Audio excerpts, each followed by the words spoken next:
मला काय अर्जंट काम आहे का ते कोणाला तरी पाठवून देईन कोणाला तरी घरी. कोणाला तर नको, मला आप्पा शिंदे पाहिजे. आप्पा शिंदेनाच मी बोलून घेतो. काय काम आहे काय निरोप आहे. हॅलो, तुम्ही एक काम असं करा, माझ्याकडे निरोप द्या. मग मी त्यांना भेटणार कुठं? तुम्ही फोनवर भेटणार नाही. तुम्ही आता कुठे आहे? फोनवरच आहे ना. मी मोबाईलला फोन करू काय तुमच्या? माझ्या मोबाईलला फोन करून मलाच लागणार तो.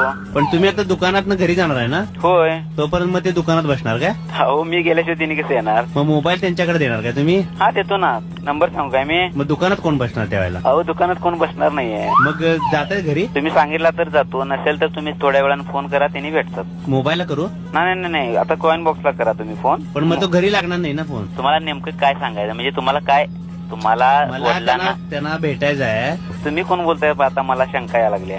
अहो मला आप्पा शिंदे पाहिलाय. मला वाटतंय नेमकं वेड्याच्या इस्पितळातनं बोलताय काय असं वाटायला लागलं. कुठे गेलेत? नाही तुम्ही कुठनं बोलताय? वेड्याच्या इस्पितळातनं बोलताय काय? इस्पितळात गेलेत?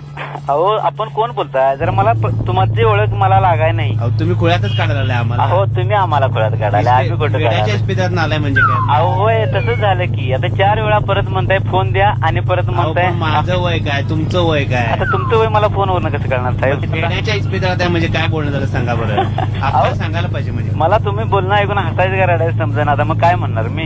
रडताय कशाला? बरं ठेवू काय काय मग? नाव तुमचं? माझं नाव आहे मुकुंद शिंदे. मुकुंद शिंदे. हा. मुकुंदा, हा हे काय बरोबर नाही बाळा.